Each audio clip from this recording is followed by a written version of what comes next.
Welcome to High Point Market. Welcome to Universal Furniture. My name is Neil McKenzie. I'm the Senior Vice President of Marketing here at Universal. You are in the Learning Center, and this is our first event that we're hosting this market here.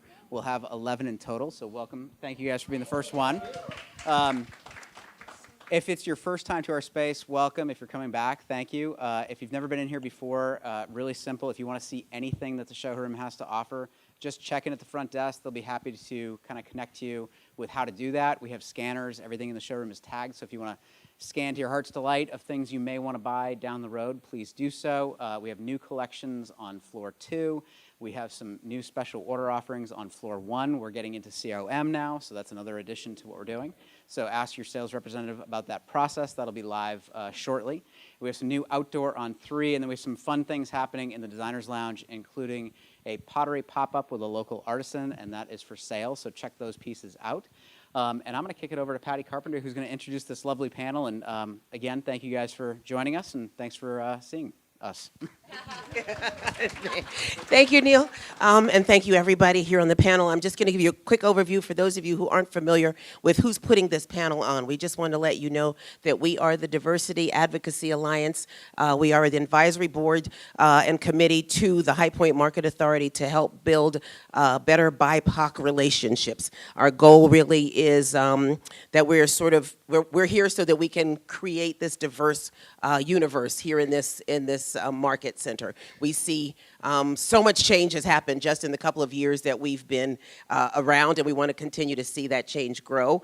So what you're looking at today is the Educational and Engagement Committee's panel. We've been working on building better BIPOC businesses, and this is our second one in the series, so you're going to hear Hadley, Keller interview these amazing people. But what we're talking about is the Masters and the Mavericks, so talking about connecting the two sort of universes of the people who have been around for a while and those that are new to the business, and how they are growing their businesses successfully from both ends, and where those connections lie and where the differences might be. So I just wanted to welcome you to that. Please join us. We are doing several things. We have 2 other committees, one that works on mentorship and sponsorship with students, and one that's working on a diverse award. And if you're interested in joining us, please see one of us. There's several of us in the room after the panel so that you can talk to us about getting engaged with us as well. So thank you for being here, and I'm passing it over to Hadley. Thank you. Thank you all so much again for being here. Thank you to Universal for having us. What a great space. And I was just saying, and for anyone who doesn't know, like, secret here, pro tip, the best stocked bathrooms at High Point. They've got like perfume, Q-tips, anything you could ever need. So thank you for that. As I was getting myself ready from a day of travel, I'm so excited to be here. Thank you to the DIA for putting this on, for thinking of me and assembling this fabulous group. My name is Hadley Keller. I am a one-time editor, and I now work for a group called the Design Leadership Network. We are a professional community of architects and designers with many members represented here, all about kind of community and engagement and supporting fellow creatives in the industry. So if you're interested or have any questions about that, please see me after. But now enough about me. I want to move on to this fabulous panel, and I have a lot of questions for them, and we're going to leave time for all of you to ask questions as well, so start thinking of those and make sure to jump in at the end. So I'm going to give a little bit of an introduction here, and then we'll hear, more background from each of these lovely panelists. So first to my left here, we have the wonderful Byron Risdon from Washington, D.C., along with me. Yeah, let's do a little clap for everyone. Next up, we have, coming from Los Angeles, California, we have Peti, also known as Aristo Freak. Next up, we have from the great state, the Garden State of New Jersey, we have Virginia Toledo of Toledo Keller. Woo woo. And finally, on the far coast, which makes sense, our San Francisco representative, Noz Nozawa of Noz Designs. Woo woo! All right. Well, anyway, I'm excited to dive into this topic. It's something at the DLN we talk about all the time, kind of different generations in the workforce. But I want to be clear first off the bat, we're not making anyone, divulge their ages here or trying to start a generational battle.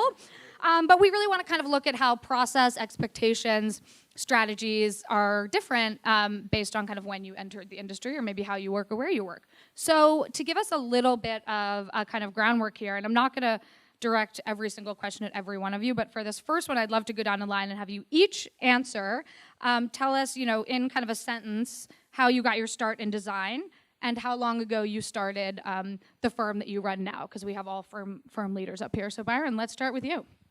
Okay, so I started in 2007 in this business. I did not go to school for design. I actually went to school to become a teacher. I've never taught, though. Long story. You're going to teach us some lessons today, though. But I was really interested in pursuing this. I was very fortunate. I applied to a firm. They were looking for someone sort of new and who could just do what, the task at hand. And so I got a job. I didn't start out as an intern like a lot of people do. I actually had a real job. So I just kind of jumped into it back then. So, yeah. And I've been in business since 2016. Sorry. So I was kind of growing up wanting to be an opera singer, and I wanted to be a musician. We'll ask her for a sample of that later.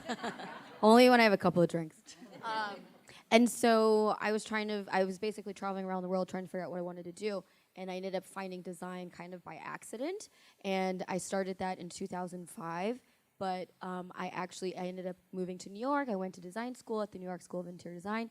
And then I currently have my practice for 10 years. It's my decade practice anniversary. Hi, everyone. Virginia Toledo. I took a very conventional route to this career. My dad was a general contractor. I grew up in Brooklyn and watched him renovating row houses ever since I was very little. And thought I would actually become a general contractor myself, and he wasn't very happy with that.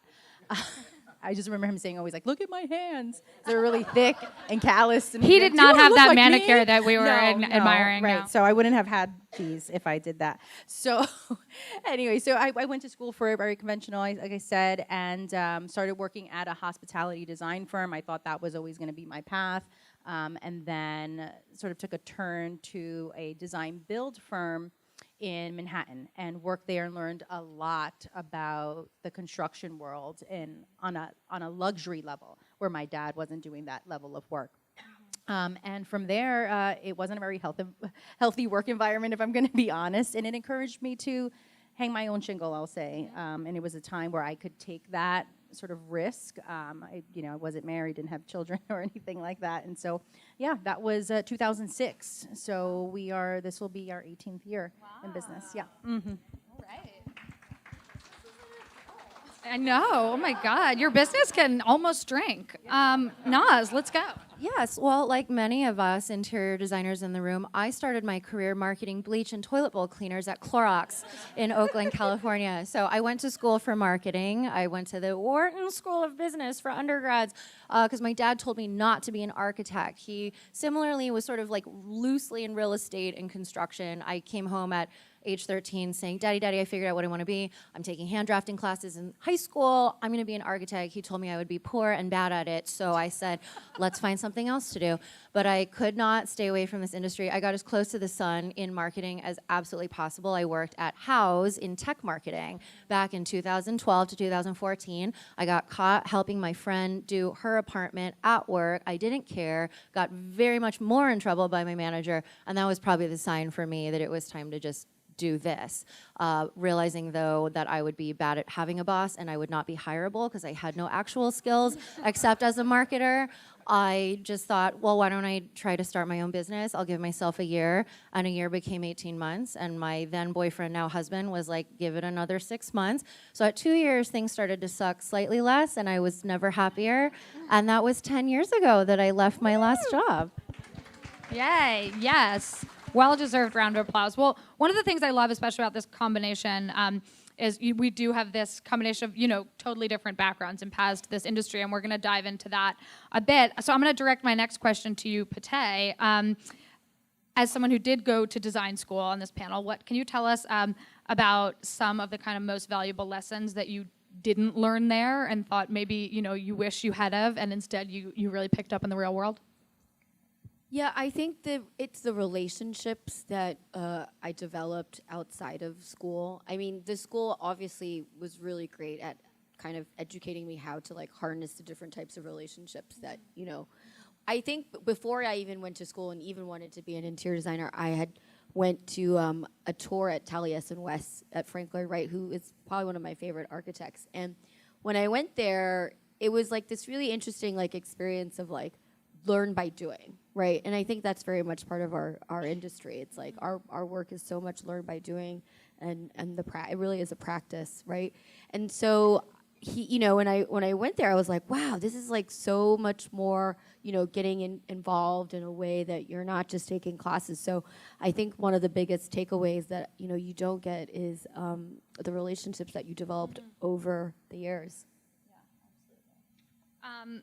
So I'm going to direct this next question. I'm going to start with you, Virginia, and then we can. Some of you have been on panels with me, and I like them to be less interview style and more fun conversation. So we're going to try to get through our questions, but anyone feel free to jump in. But I think we think a lot about these kind of generational time differences in hiring. Can you talk a little bit about what some of the biggest skills you look for in hiring are, and if those have changed over the years, or if you've seen the skills you're noticing change? Yeah, it's really interesting because I think that when I first started hiring staff, 10 years ago or whatnot, I'll be honest, maybe I had more of an ego and I was looking to train people.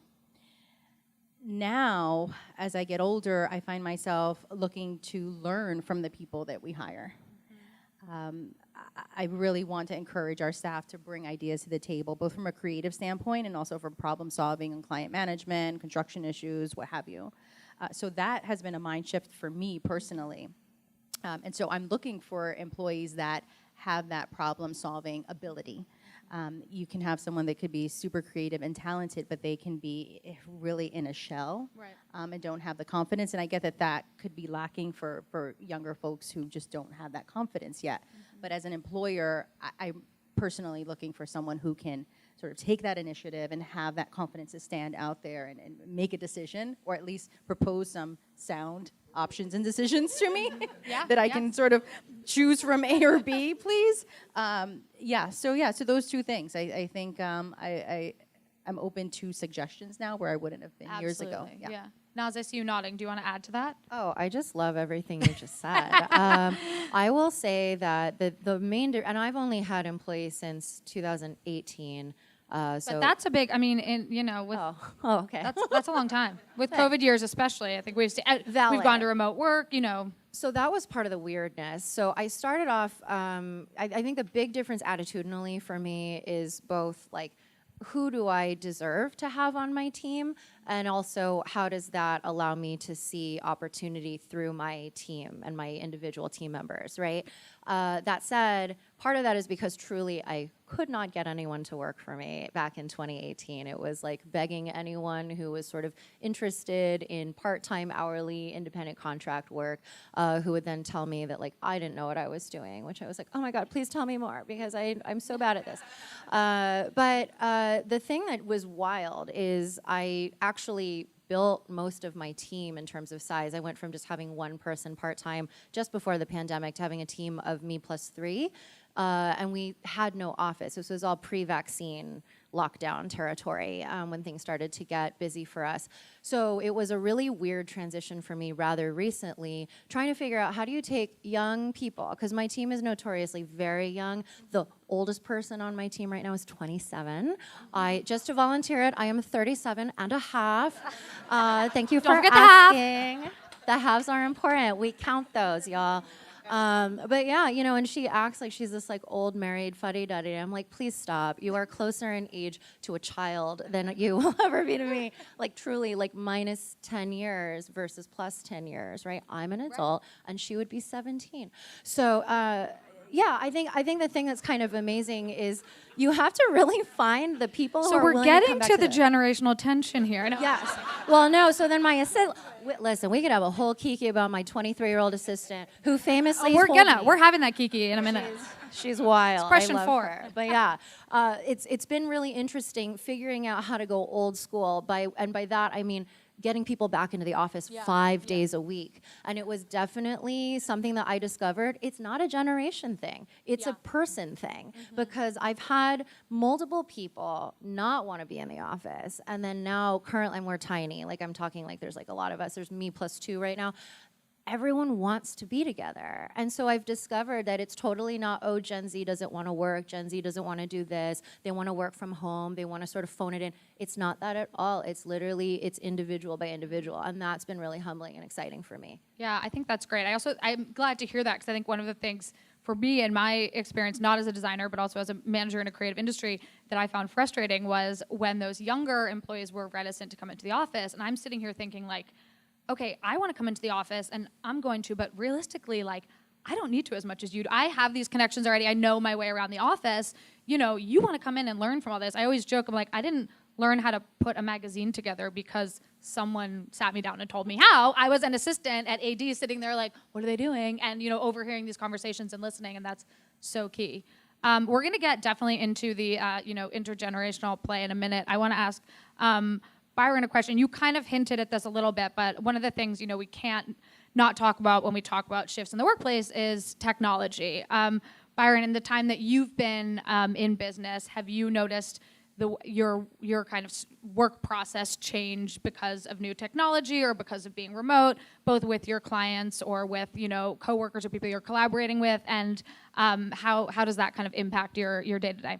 Absolutely. So when I started in this business, I mean, there really was no online like shopping. I mean, we went out. Like I had to. We went to High Point. Damn it! I went to the D&D. Like I had to go into a showroom, find these things, get a tear sheet, bring it, like you know, all of that.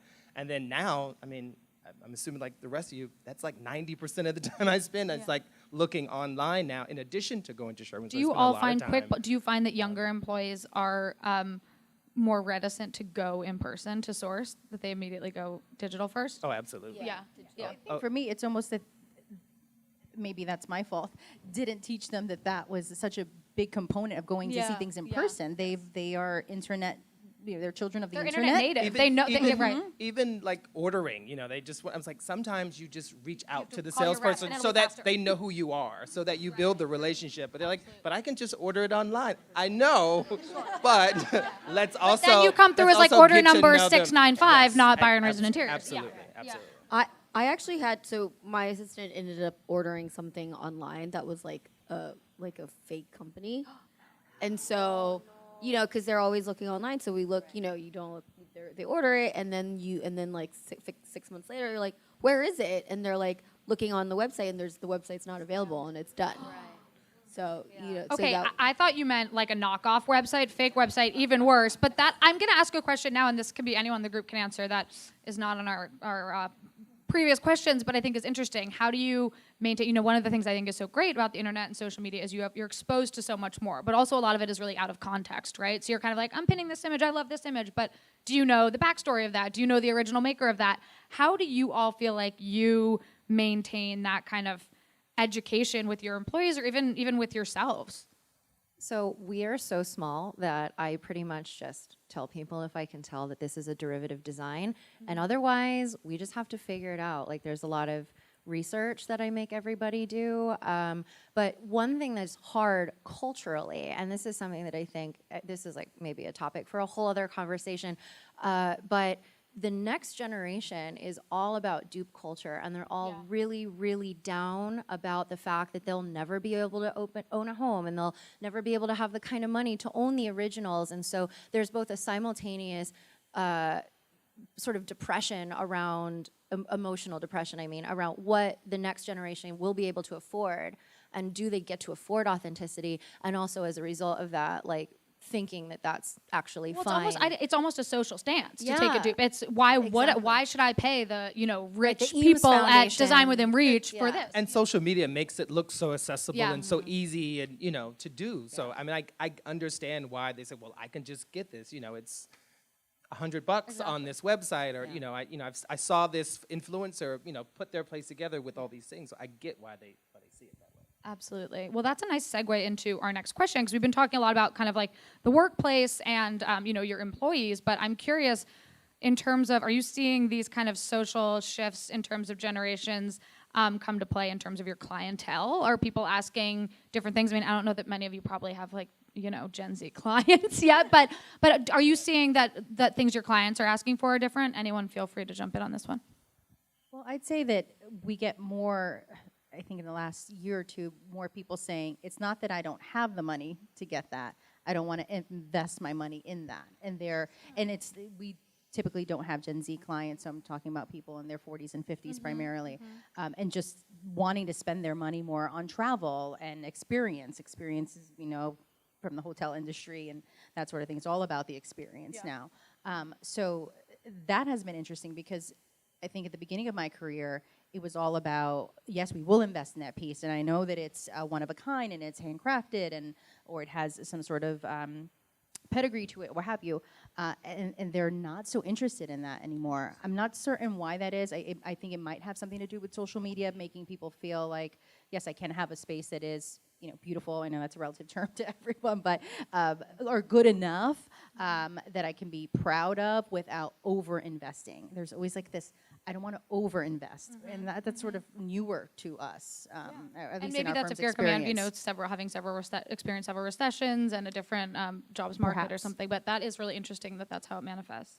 Does anyone else want to weigh in on that? I think it just goes back to social media and Yeah. it looking so easy. I'm actually working with a personal friend of mine, and he kept sending me these videos from Instagram, and it's like, look at the way. I'm like, I don't do that. Like, I don't even know what that is. I'm not painting this thing for you in your driveways. It's like, stop sending me these things. I'm not doing that, and neither are you. Like, This you're is not not DIY. Yeah, you're that's not how we're going to paying do for that. it. So we're just not doing that. But it makes it look so easy, and like the way they put it together, it looks great, and so you feel like, well, why do I have to spend that when they did it, so quickly? You're It's right, like- and the thing that's true that you also see when you're, experiencing things digitally, and look, I was a digital editor. There's magical things about the internet, but when you don't get to see something in person, like that thing can look really good on social media, and if you actually went to their house, you'd be like, this is crap that someone spray painted in the driveway. But you can make things look a certain way, obviously. That's a great point. And maybe even sell it good enough when the website isn't even real. So we did a little bit of complaining, and we might get back to that with some later questions about some, different, especially kind of younger people in the workplace. I'd love for anyone to weigh in on a skill that you think is, a good thing that's more common in, we're ganging up a little on Gen Z, but in younger workers, employees that you're working with. Go for it, Noz. I love how soft they are. I love that they're very much about mental health and wellness, and they take care of themselves. I'm not actually even being sarcastic. I am so done with the team member who just bashes their head against the wall because that's how they were trained corporately, and they just go, go, go, go, go, and they work while they're sick, and they work when they're unwell, and they work through their breakups, and they work while they're moving houses, and then they quit all of a sudden. Or they just sort of spiral out, and then they don't tell you that they've been working while being very unwell, and so you discover on install day that all kinds of mistakes have been made, and all kinds of money has been spent because they didn't want to say, I'm actually probably needing a day off right now because I am not doing okay. I love that my younger team is willing to, and I mean, of course, like I'm gonna take credit, I make it a very safe space for people to be mentally honest. I love that they're willing to say, like, I'm having a really bad ADHD day, and Wait, I'm going to stop you there for a second because we want to learn. So when you say you make it a safe space, can you dive into that a little bit? How do you think that you create that dynamic? Well, first I had to be honest Without, with obviously, my own you ass also self. do a lot of work and you have a competitive firm. So I think, not sacrificing dropping the ball on a project while making it safe. Honestly, for me, the main thing was realizing that, like, I'm not built for corporate America. And so when I sort of started figuring out what are the things that I hated about my old jobs, what are the things that made me feel like I was about to burn out, how can I do that different for both myself? Because I also then started a firm and then burned my ass out. Like, I literally burned my own self out in the 5th year, and it was very bad. So realizing those things could possibly exist at the same time as being successful commercially was an experiment, and I'm proud that it's working. But it also, I've been paying attention. My team gives me more creative ideas. They're more engaged. They're more excited about operational stuff when they're all doing well. So like we converted to studio designer 8 months ago. Like, people are obsessed with it. Like how do I have a Gen Z 23-year-old who comes from the restaurant industry who loves studio designer, and she takes a lot of pride in understanding how the numbers move around and when we're making money? Like, how do you get someone to figure that out except to give them the opportunity to do that on the days that they're well enough to focus and feel like that's encouraged and supported, and then they take breaks when they're sick. I also yell at people when they sneeze in the office. I'm like, go home right now. That might be another COVID silver lining. Does anyone have any kind of stories of experiences of interesting kind of intergenerational dynamics in an office? And again, I think we're playing loosely with the term generational here. I think that might mean someone who's worked for the firm for a long time and someone new or someone younger, someone older. I'm interested in how, I think we do a lot of generalizing around generational tendencies, but how that actually comes to play in an office setting. Anyone want to share anything? Sure. Like once I had an intern who was just terrified of talking to people on the phone. Yeah. Like she was just terrified of it, and I'm like, it's like they can't see you, right? It's not a video. You're just gonna call the person up and say what you want, and then that's it. But she was terrified of it. She just wasn't used to talking to people on the phone, and it really, really gave her anxiety. So I mean, like that's to me that was one of like the biggest issues. Like, yeah. Interesting. How did you solve that? We practiced. It's like, call them up. We're gonna keep trying. Like, call them up. And sometimes I'd say, okay, listen to me when I talk about it. Like, it's just a conversation. I saw this video on, I don't know, TikTok probably, and it was like this. It was very cute. It was this showing at this school where they have a lesson where they teach the kindergartners how to use the phones. They each had to call their parents, and the principal was watching, and they were like, "Great job, you get to talk to your dad now." I think maybe we need to institute that in design firms across the country. Anyone else want to chime in? I think it sort of jumps off of what you were saying about how the younger generations are okay with not having, being homeowners, and they're a little bit more nomadic. They're okay with working, from different countries and that kind of thing. And that, where I have seen that translate in the younger generations, is that they are so much less rigid than my generation, let's say. And I can say personally, I, like you, I wasn't in corporate, but when I got into this business, I was told from my professors very early on, you're going to work long hours. At the firm I first worked at, 60, 70-hour weeks were the norm. You got in at 8, you probably left at 8 if you could, and that was the way I started my own business, and didn't quite burn out, but just thought that was what was the norm. And so for the younger generation, both they're far less rigid, meaning that they don't see no necessarily. They're very open-minded. There are so many options on the table for them, or at least the options they present, where I think our generation was a lot more conservative in our thinking, or like what was acceptable to even suggest, perhaps. And the fact that they are less rigid just makes them, I think, more creative. Yeah. I'm going to put Peti on the spot here because I know you, were kind of early to working remote. You were kind of bi-coastal. You've been maybe kind of like an early adopter of that kind of nomadic, element. Can you tell us a little bit about how you kind of made that work with your business practice, far before we were all working remotely during COVID?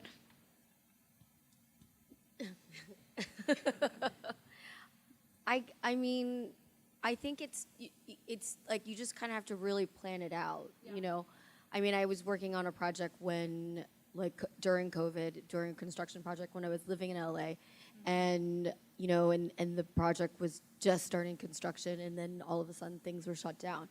So, and then the clients had moved upstate, and the contractor was there, and all this stuff. So it was kind of we did Slack, we used different, and obviously we were doing FaceTime, and Zoom was just beginning to happen. Yeah. So, and now when I still, most of my projects are still in New York. Mm-hmm. So I travel back and forth, and I think it's just a lot of planning. I pretty much just kind of do, and I think most, we all have pretty much projects everywhere. So I think it's just really having a really good organization, or some kind of a project management skills, because Slack is really quite good. Yeah. And sometimes I use Asana. So different programs to constantly just kind of keep communications between everybody. That's really what it is communication is just so key. So speaking of some of those, new technologies, I think one of the things I'm always fascinated to hear is that obviously, running a business, being the head of something and kind of staying relevant is always about learning new skills and growing. And I'd love to open this one up to anyone who wants to answer, or all of you. What would you say is an example of a most recent skill or lesson that you learned that has been really helpful in your business? I would say the project management software and internal communication. We used to do a lot of emailing to each other within the organization, texting one another, and now we use Basecamp as our communication tool. but you can also link in clients or general contractors. And I think myself and my business partner, being the older people in the firm, were definitely reticent to use any new software. It was like, But then once you get used to it, it's really good. exactly. Yeah. And so being open to new technologies like that Yeah. has been a game changer for our practice. Keeping all of the communication in one space as opposed to I texted so and so and now my iPhone deleted that text message and Yeah. now it's where is that? So that's been huge for us. Yeah, Basecamp. For me, it's, I'm sorry. Oh no, I was just say agree. Like between like Recora, Slack. I wish there was like one program that could kind of combine all of it. You know. Yeah. Tip out there. All right. Any developers in the room? Can we make this happen? And we'll get our, we'll pay for our next session. You've got like Recora, which is another like really great like kind of visual for like clients and and selecting things, and then like Studio Designer, and then all of it, and just kind of like Slack and Asana, like all those like Basecamp. I've used that once, and I feel like every person also uses different things. So like one contractor will use Basecamp, and then you join on to Basecamp, but you're not continuing to use it, and then you kind of it's like it would be great if like everybody was using one thing and everyone could just kind of easily log on. That would be like so amazing. For me, it's Canvas, the drafting software. I mean, the app. Canva. It's changed. It was a game changer. It changed everything. So do you use that kind of when you're on the run, even like on No, site? I use and it for every. I mean, that's how I measure spaces Awesome. now. Yeah, Really? I don't use a tape measure anymore. Who else uses it? Put I'm the also tape measure using it. away. Yeah. You use it too, Noz?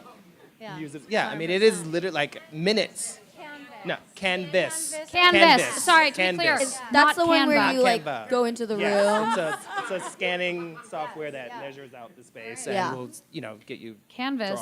drawing. Sponsor this group. Let's go. I'm gonna tell Right? them literally they should. They really pay should. us. Yeah, no, they really it's should good. be. Love it. Noz, did you? Oh, well, I'm just going to like mention the artificially intelligent elephant in the room that Yeah. we are. Where's the segue Let's there? go. We're not using it. No, but I have. You are. I guarantee you, No, you're I using actually- some type of AI. At some point we in what you might, do. but Yeah. no, like truly at some point we might. Right But not now, Midjourney. I compete with AI, where I will write prompts into like my husband has a subscription to Midjourney. You have to pay for this, right? Like Yeah. I'm not paying for that. Yeah. So he has it because he's still in technology, whatever. So I will have really cool ideas, And like put them for in there. example, corn wallpaper. Stay tuned; it's going to be wild. For me, it's not for anyone. It's a bad idea. Oh, so it's I'll just- take an order. Yeah. Fantastic. Thank you so much. One for Hadley. And so I plugged into Midjourney. I wrote the prompt about what I wanted, right? This like idyllic corn thing in the style of de Gournay, using sequins and also depicting a California sunset behind the cornfield. And when I am telling you the trash ass garbage that came back, I was like, "Thank you. I still win. I Still win." got it. But I'm paying attention. But it's like playing chess against a computer. You're like, I still have the human brain. But I do think, I've had a lot of, and again, this is a whole other topic that we could get into maybe next year. But I think the way you have to think about it, right, is it's the kind of the way that I think a lot of designers felt scared when, e-commerce started. It was like, oh my God, it's going to take my business. And it's like, if you really think that your business is going to be threatened by being able to buy something on Amazon, like, you're not a very good designer. The things that Midjourney can't compete with are the client service and the creative vision and all that. So as long as you lean into that, base your pricing on that and use that, you can use that AI as a tool, as a prompt, the same way we all use, e-commerce as a tool now. I don't know. Revisit me in 5 years and see if I'm wrong about that. But I don't think it's going to be taking over for any of you guys now. So speaking of kind of growth in, as a creative leader, I'm curious, after all this talk of generational dynamics and differences over the last few years, have any of you noticed a kind of significant change in your management strategy, the way you manage younger employees, or even kind of manage your relationships with your clients over the last few years? Anyone, feel free to take this one. Well, it's sort of what I was saying about letting my team have more responsibility. So my management style has changed in that I let them manage those client relationships where even maybe 5 years ago, that would have given me, like, I would have had nightmares over that. So it's quite refreshing to be able to go to bed at night with a peaceful mind, knowing that they have the skills, the knowledge, the tools, all of that to handle the situation in a way that I can feel proud of and say that we, deliver good customer service along with creativity and, management and what have you. So I think that took a lot of time to develop, at least from my end, to be able to give up the reins and empower them as well. Maya's in the audience. She was just dealing with a client just yesterday, and there's that.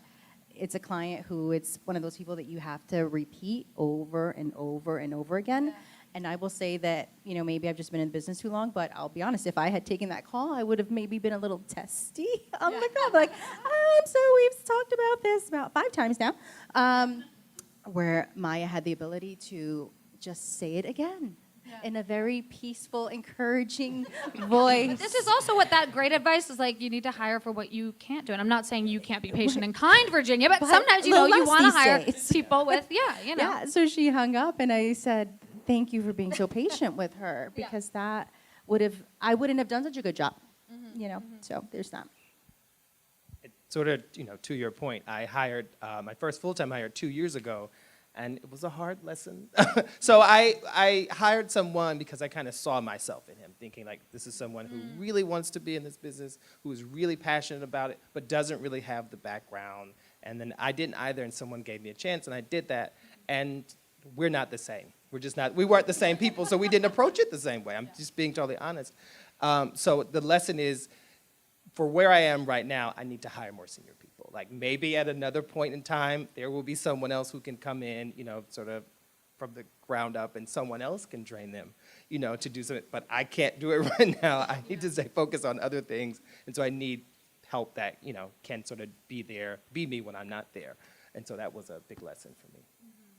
Yeah, I would agree. I'm kind of in a similar boat with Byron, where I have an assistant where I've been training her for over a year and a half, and we've really gotten into a really good groove. But there's still and that it's true. It's and parts of it is letting go and letting her kind of shine, and also being able to find the talent and allow them to be and bring and contribute, and that's a big part. So it is kind of this growing period, and it's true. When you have the ability to, build enough that you can hire someone that's at similar level to you.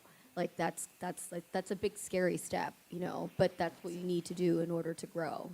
Yeah, it's a game changer. I mean, to go into the finances of, running a business, and when you do the math on that, now you have someone that might be paid similarly to you.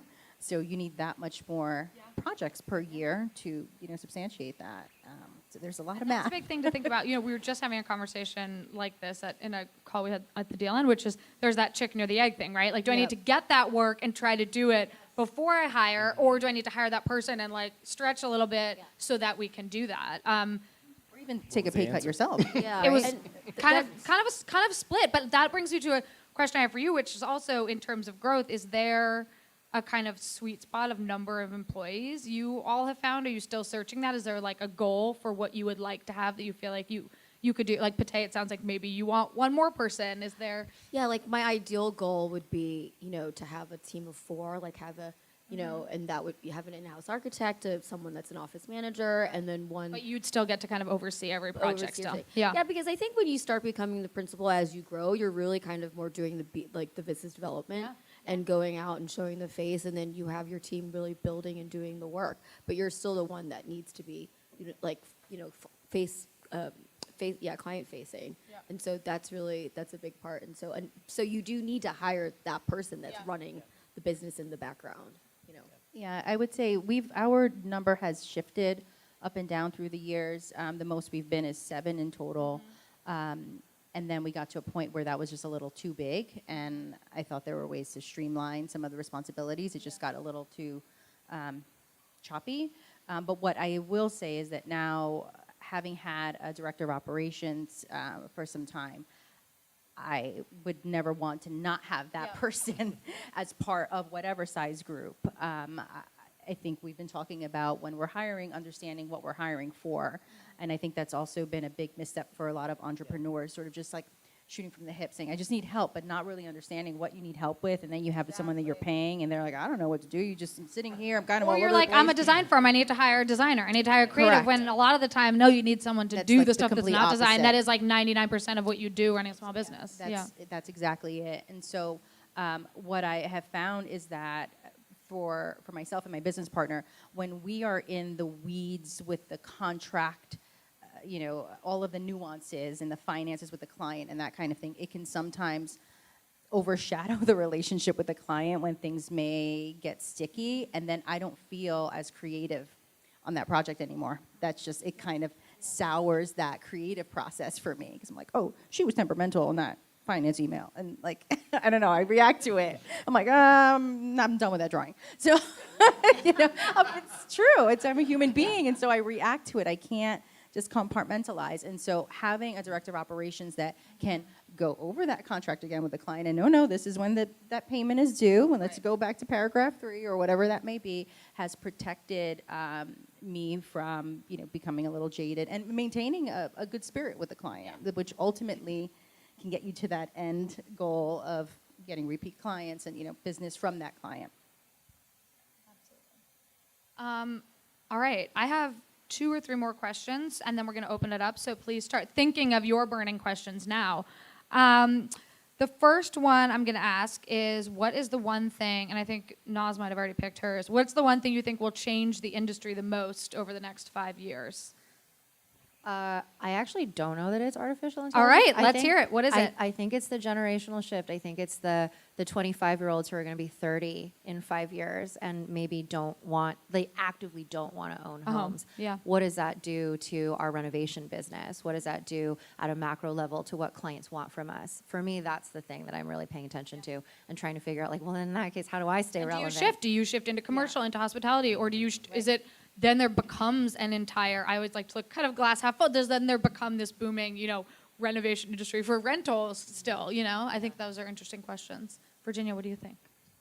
I think it's artificial intelligence. Like Noz was saying, I'm been trying to not, I want to be aware. I'm not well versed in it enough besides ChatGPT. That's about as far as I get, which I can now not live without. It can be very helpful. Tell us how what are the ways in which you use it Emails most? all Yeah. day, all day. It sounds so smart when I It's put crazy, my email and yeah. they change it. I'm like, Well, even yes, I don't that's use a great ChatGPT, word. but even the I'm progress, fascinating. even the progress with, using Gmail and the autocomplete. I'm like, 100%. I only write half my emails now. Does it They know. They just know.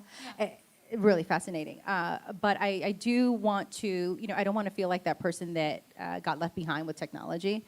So I'm keeping my ear to the streets, as they say, and like trying to stay up on it. And I think in new hires, that's something that I want to look for. Someone that is well versed, has an understanding of how that works, so that we can, use it as any other tool that we've started to use. We can all talk about AutoCAD, how people felt about AutoCAD back in the day. Oh my gosh, we can't draw. What's this thing going to do? All of that. So I want to embrace it, and I think it'll be a game changer. I think it'll be an opportunity for those clients perhaps that can't afford our full service, design, full service design fees or whatnot, and maybe that ties into that generation where they don't want to overinvest. They only want a rental, and we can create things for them faster, a little looser, but can still be another, vertical for us, that runs alongside our higher end full service projects. Very smart. Peti, what do you think? You mean like doing rendering services from the AI? Yeah.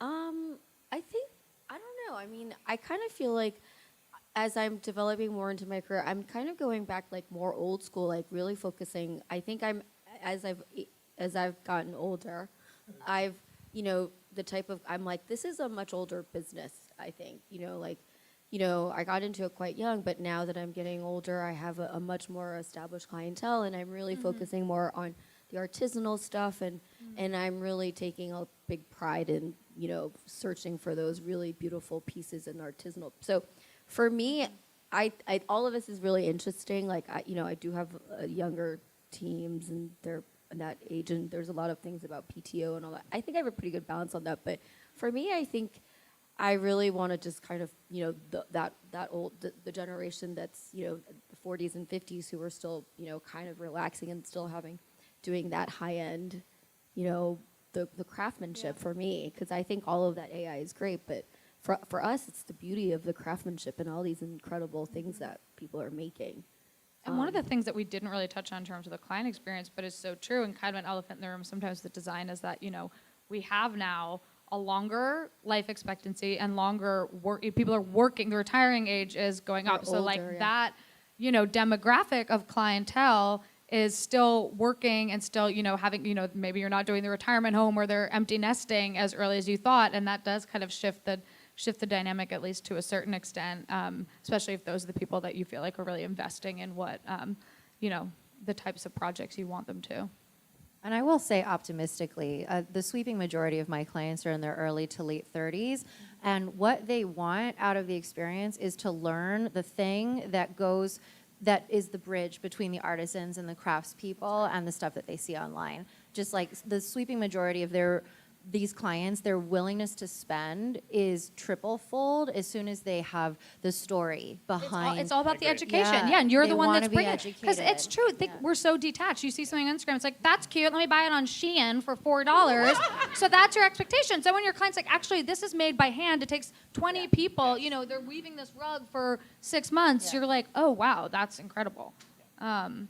We got kind of off topic there, but Byron, do you want to weigh in on what you think is going to change the most? Or, I don't know, your thoughts on say craft? what's going to change the most. I think one of the things that's sort of affecting or that's, underlying is like the access that people feel they have to design now with the internet and with social media. So, like there are a lot of more people who feel that, want to downplay it, but everyone's a designer now. Oh, everyone yeah, if can you got do this, Pinterest, and everyone you're a can, designer. right? Everyone can, do these things, and so I feel like a lot of that is going to also affect. But I don't think it's going to necessarily take away our business, but it's definitely sort of an underlying thing. Can I add to that? You can add. I totally agree, and just to continue that, because I mean, like one of the things, like because of of Instagram and all of this, there's so much visual image.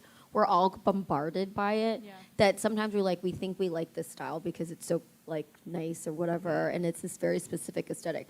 And I think that the reason why people hire us is they really want something unique and different. Yes. Yeah. And that's Or even for you to figure out what they might be like, Yes. I like these Yes. 20 things, but they're totally put it- different, and actually you're going to put be it the one that's like together. translating it. and Yeah. translating. And so and I feel like, so that's kind of the one of the things I try to focus on is really like try to develop something that's really like helping them tell their story with beautiful things. And you mix it, but that's, like that, ours thing will never go away because that's our gift for people. Okay, we had a couple people submit Instagram questions, so I'm just going to pick one of those so that we can leave more time for the loyal audience in this room. And that one question is, what is the best piece of advice you have received from someone from an older generation? Anyone feel free to hop in. So I was once applying for a position at another firm, and I knew him sort of, well, I knew him before just going in and applying for this job. And he said to me, don't you at some point want to go out on your own and, do your own thing? And I'm like, yeah. He was like, then I don't want you to be here. And I thought, well, he was like, I'm looking for someone who's going to be here, who's going to stay here for a while. That's a who's whole gonna other grow with panel we me. could do a topic Yes, on. who's It's gonna like, grow yeah, here. staying But and being a partner But versus- I appreciate that lesson now, sort of owning my own business. I really do appreciate that lesson. Is like, what do you want? What are you trying to do here? What is your, what are your your goals? And so I really appreciate that. Yeah, I ask my when I have like interview people. Wait, sorry, what was the question again? What is the best piece of advice you've received from someone in an older generation? ADD there. Yeah. And deposit the check right away. Yes. That's the other piece of advice. Don't wait. Take it deposit that today. right away.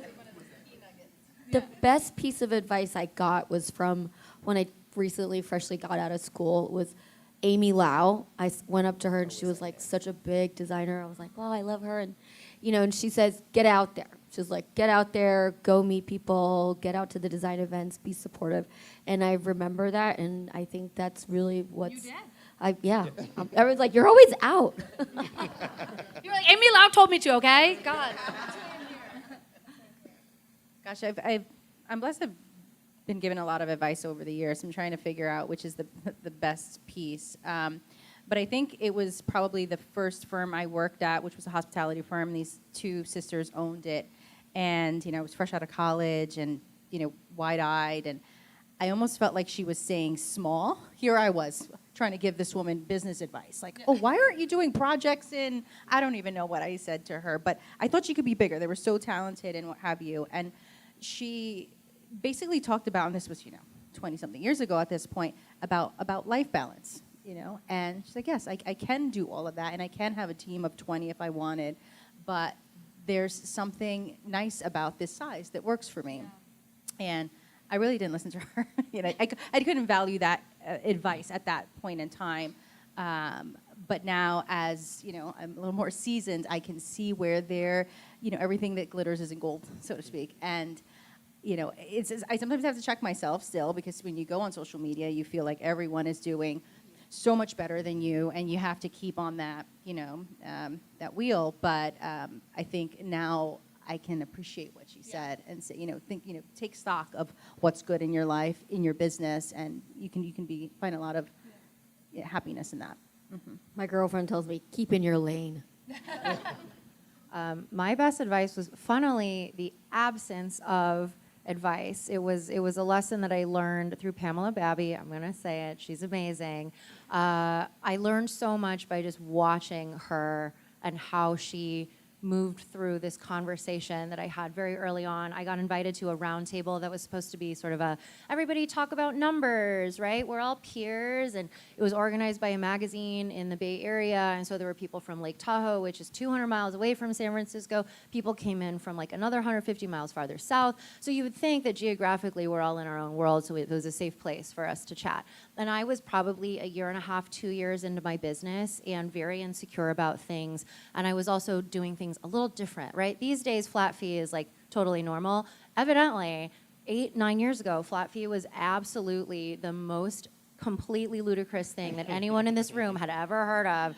And I had all kind of people in this room discouraging me. I had literally me at like 18 to 24 months old as a business being told, you're going to ruin your own business. Or I don't know how much longer you're going to be in business with an attitude like that. Because I was like, well, the flat fee, like, I'm only going to do this many rounds, right? Like, I'm not going to let the client do X. And they were like, oh, you're going to lose some clients. Or, like, people were so discouraging, and it really bummed me out. And then I looked at Pamela Babby, who I had never heard of before. And now I totally do know who she is. And she had nothing but encouraging things to say. Frankly, first of all, she seemed bored as hell, and she did not want to be there. She didn't have a lot to say because she was just like, I got to be somewhere else. But I just looked at her. I was like, she's by far the eldest person in this like conversation. I looked her up later, and I was like, she is way more successful than anybody else who was there. And she was the person who had the least to say to me. She was like, yeah, that sounds fine. And I was like, huh, that's fascinating. And it has absolutely informed for me the way that I try to show up and educate or support and encourage the people who are coming next. And the loudest critics are not necessarily the most right. 100%. But I was like, I learned a lot from just watching her be totally fine with whatever anybody else was up to. All right. Well, thank you all so much. Thank you all for coming. Sorry we went a little over. Thank you to all these panelists. And thank you, Universal and the DAA, for putting this together. Happy High Point. Thank you.